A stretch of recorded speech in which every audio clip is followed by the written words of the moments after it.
Nama saya Rafiuddin bin Roslan.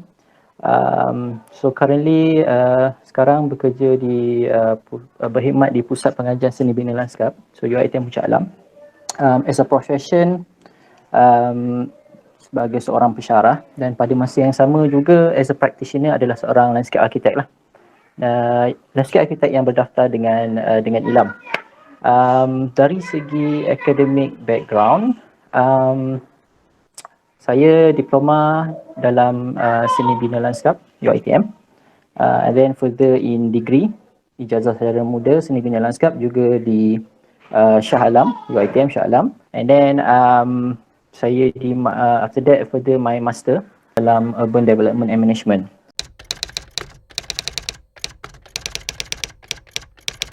Seorang perancang bandar ni, saya suka bahasakan mereka ni adalah visionaries. Okay? Orang yang melihat apa yang akan berlaku di suatu tempat. So jadi apa-apa saja keputusan yang dibuat oleh perancang bandar ni atau dalam bidang perancangan bandar ni adalah penting, because setiap keputusan tu akan menentukan corak pembangunan, akan menentukan apakah yang akan berlaku di suatu tempat, dan dia juga yang sebenarnya akan membentuk lifestyle, kalau bahasa Inggeris lifestyle lah, ataupun cara hidup suatu tempat. So kita boleh katakan being a town planner, seorang perancang bandar ni sangat-sangat penting. Dialah orang pertama yang akan menentukan apa yang berlaku di suatu tempat.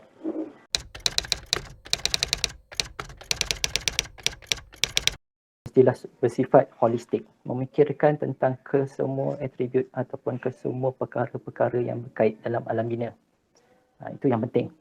Dia tidak boleh tengok pada fizikal semata-mata, ekonomik semata-mata. Ekonomik ni biasanya bila buat projek, dia melihat kepada dia punya ROI saja, return of investment. They are talking about monetary. Itu sahaja. Ataupun fikirkan tentang alam sekitar sahaja. Okay? So dia tidak boleh berlaku begitu. Dia kena balance ketiga-tiga perkara.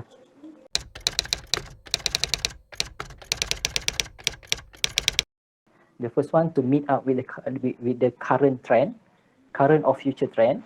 Okay, untuk memenuhi kehendak ataupun trend semasa ataupun trendnya masa akan datang.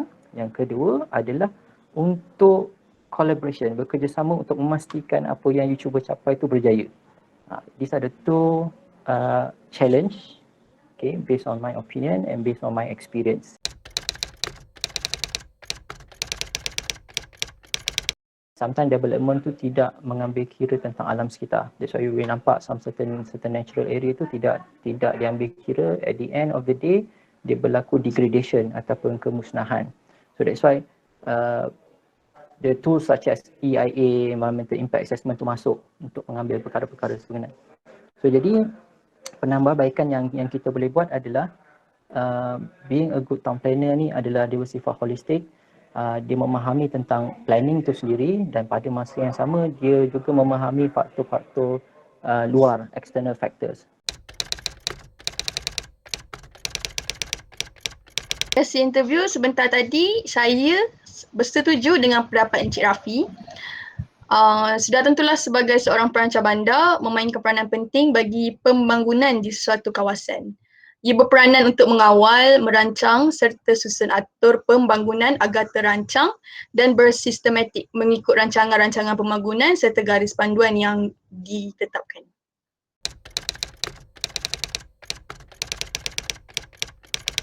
Bagi pendapat saya sendiri, ciri-ciri perancang bandar tu perlulah berfikiran kreatif dan berfikiran jauh. Ini kerana mereka ni perlu merancang pembangunan baru atau kawasan-kawasan pembangunan semula untuk perubahan masa depan pembangunan fizikal satu-satu kawasan. Seorang perancang juga mestilah seorang yang berdisiplin dan pandai menguruskan masa. Sikap disiplin ni akan menunjukkan pola kerja yang teratur serta sistematik, memandangkan perancang bandar perlu terlibat dengan pelbagai bidang aspek dan juga proses teknikal.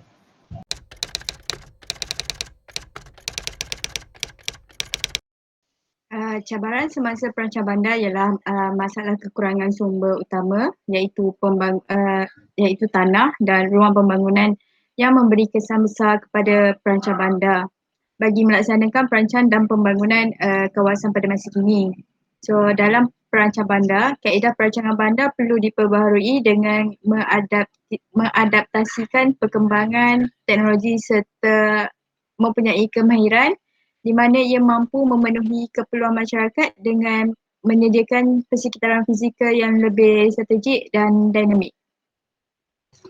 Dan profesional perancang bandar, mereka perlu bersedia untuk menghadapi cabaran masa depan sejajar dengan urbanisasi yang pesat dan kemajuan bidang teknologi dan inovasi. Kemajuan teknologi ini mempunyai potensi pembangunan yang dapat memberi kehidupan yang berkualiti kepada masyarakat akibat daripada pertambahan penduduk dan kepadatan bandar yang semakin tinggi.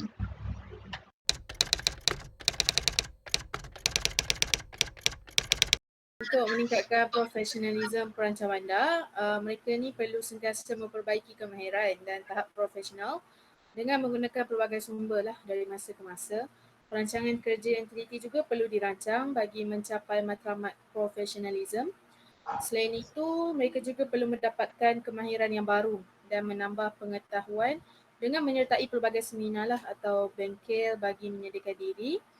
Pengetahuan ni sangat penting bagi seseorang perancang bandar kerana ia melibatkan kemahiran berinteraksi dan berbincang dengan masyarakat setempat, pihak pemaju swasta dan organisasi kerajaan bagi rancangan pembangunan dapat dicapai sepenuhnya.